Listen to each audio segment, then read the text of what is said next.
This is Cynthia Jones 101 to Success. And what we're going to be covering today is relationships, all different kind of relationships. What can make you successful from those relationships if you believe that. The man that sits here with me is my ex-husband of 12 years. We have 3 kids together.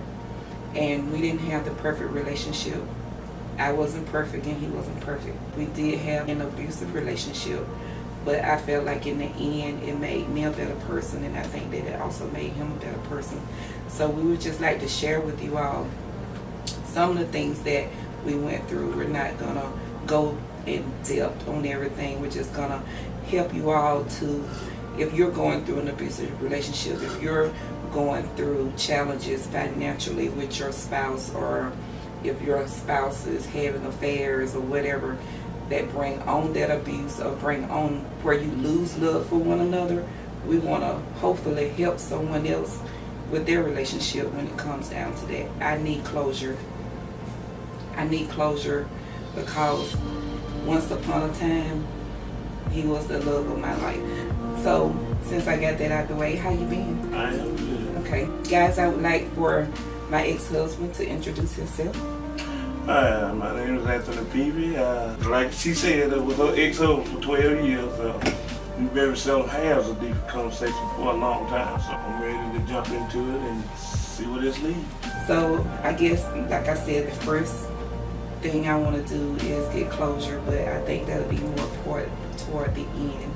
But I would like to know, when people get married, they get married for a different reason. Love, lust, money, all of those crazy things that normally makes a marriage fail. And I think that when I married you for love. I didn't marry you because you had money or none of that, because when I met you, you was like me, you had nothing, but you was a very hard worker. First of all, when people marry, they marry for love, money, lust, all of the wrong reasons. I mean, love is a very important reason to get married, but lust and money, how she look, how body built, or how fine he is and all that stuff doesn't pay the bills. It doesn't make the marriage work. But I felt like that when it came to emotional, physical, what I needed in a husband, you wasn't that person. I just want to know, why do you think you was not that person at that time for me? Well, at that time, I was learning. We was young, and I did marry for love. And love. You was a beautiful woman then, and you're a beautiful woman now. But I was learning. It was something that I had never experienced before. It was like a training wheel. I got on and just tried to work my way through it as I was going on. It just got a little hard at times, trying to be the breadwinner and make sure to take care of you and the kids and make everybody happy. That it wasn't making me happy because I was always working. You know, I used to work about 20 hours a day, 6-7 days a week. I was learning. That's how I became such a good budget person. You came home and laid your check on the dresser, and you always told me you didn't want me to work. You always said I'll take care of my family. I learned how to budget, how to stretch our money out. I paid all of the important bills first. I didn't know that all of the work was stressing you out to a point till you didn't know how to love me anymore. You didn't know how to treat me anymore. I was being young. Other women influence your decisions at times. A lot of women look at working men, hard-working men. They don't care if you got a family or not. They thinking how you going to help take care of them and their families. I think that played a part in a lot of the times that we didn't get along. Well, yeah, at times as years passed on, things like that happen. You know, being a young person, trying to maintain, it influences you. It makes you do and think crazy things.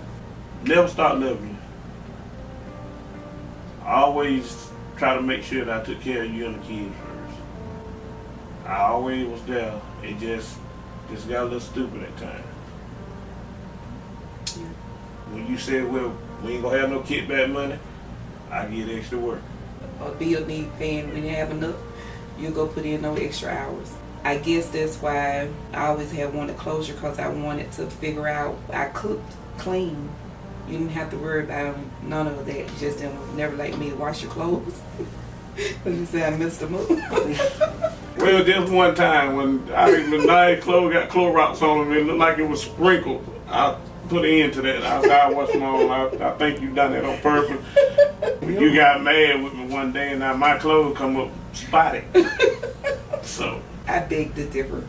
But anyway, I tried to be that perfect housewife that you asked for.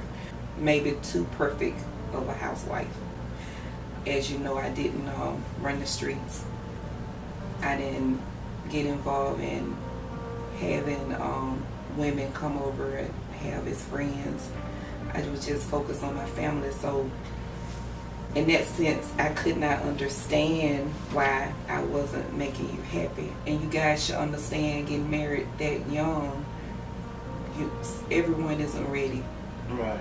When you get married at a young age, you got to have everything lined up. We didn't have everything lined up. I mean, we struggled a lot, and it's a lot of pressure that'll get to you when you go through that stuff right there. And it'll change you. You don't even think it is changing you. You think you're still doing what you're supposed to do, but it'll change you. Your spouse gonna see it, and she or he gonna try to talk to you. But, you know, you're going to have it in your mind, I ain't doing nothing wrong. And then it turn around and slap you in the face. She was the boss of the house. I might always say she wore the pants at a certain time. She would bring up this and that, and if I answered, I answered. If not, I didn't. She wasn't going to take it like that. Taurus. She go the extra mile. And the extra mile pushed me like I had my back against the wall, so I just come back out. Fighting. I was just trying to get her back off me and let's talk about something else.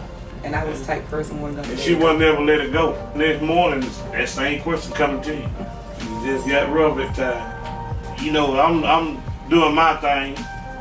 So then I start hearing she doing her thing. It's not true. But when you start hearing rumors, what you do? You believe rumors because you hear them or not. But by you hearing those rumors and knowing who I was and where I was at all times. Because most of the time we just had one car, and then we had two cars.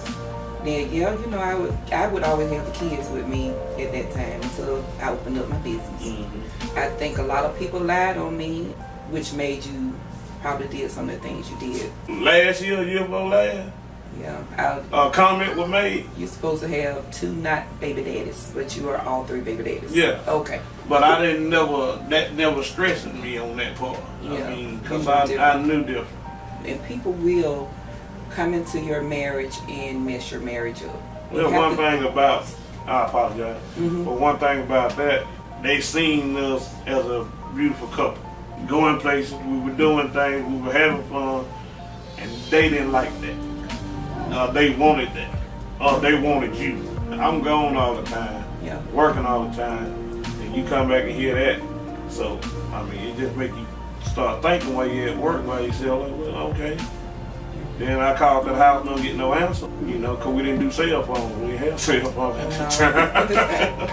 Couldn't keep up with each other. Yeah, but gossip spread it quicker, seemed like. Like I said, you got to have your stuff in order. You can't believe everybody that come to you. Because there's a lot of them going to come to you just to break you up. Because they ain't happy. Exactly. And that's what I want to tell you all who are in relationships, whatever kind of relationship that you are in. Keep the devil out your house. Because when you are happy, misery loves company. So they will make up lies. They will spread rumors just to tear it down. So you have to be aware of that. Be very aware and knowledgeable of that. Be very careful with the dog that brings you the bone. Between us, a lot of things, like I said, we both acknowledge that a lot of things happen. We're not going to take this on and on because my story is in my book. What do you see wrong in today's world with some of the relationships? People are married, trying to get married, or just dating. What do you see going wrong? Well, lack of communication for one. They don't have conversations when most of the time you see them arguing out there in the streets among their friends, calling each other all kinds of names out there in front of their friends. Just lack of communication. You got to talk, and you got to talk stuff. You got to have a nice communication with the problem that's going on in your relationship. So you got your best friend there telling you, man, I won't do that. Nah. He ain't got nobody, so he want to screw your relationship up. You got to look how they dress around your friend. You can't come out dressing in anything and then don't expect these guys to say something or look at you. You can't. She got to have respect for herself just as much as she has respect for you. You got to be careful. And a lot of these guys these days now don't have a job. Work to take care of your family. Not try to rob nobody. This and that. Hey, jobs out there. You might have to start from the bottom like I did and work your way up to the top. So what do you see with today's relationship with the young people? These girls allow these guys to lay around their house, drive their cars, instead of encouraging their man to keep a job so that they won't be struggling. A lot of young ladies are struggling because they're taking care of the men nowadays. The role has changed where men aren't men anymore. They're relying on what the woman got coming in so they can make it the next day. The girls are trusting the wrong people to call their friends, allowing them to be around their man, telling them how to treat their man or what to tell their man when they have problems. You can't tell me what to do with mine. If you got a man and your relationship is not working, don't give nobody no advice.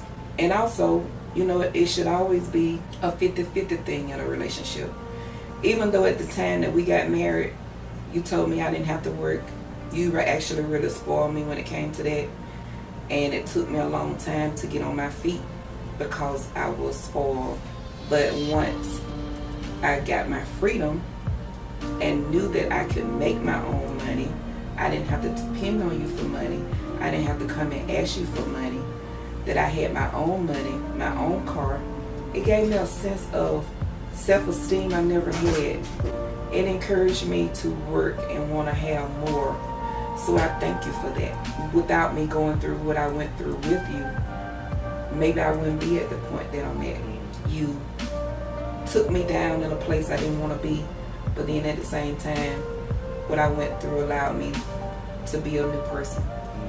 It allowed me to start worshiping God first and not man, because I depended on men to take care of me. Never do that, ladies. Don't never neglect God for a man. Always put him first in everything you do.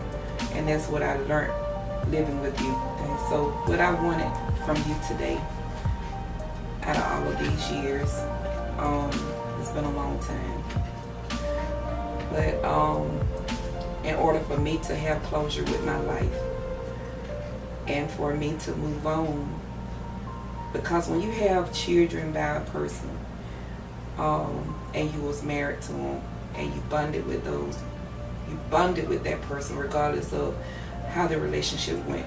Because so many people ask me why I didn't leave.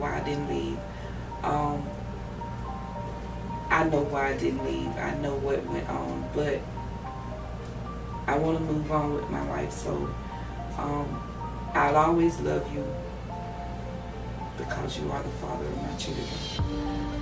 But I just need to hear it from you. That at least you're sorry. Well, first of all, my love for you will always be there because you're the mother of my kids. You're a wonderful mother. You took care of them when I wasn't there. I thank you for that because they turned out to be wonderful kids.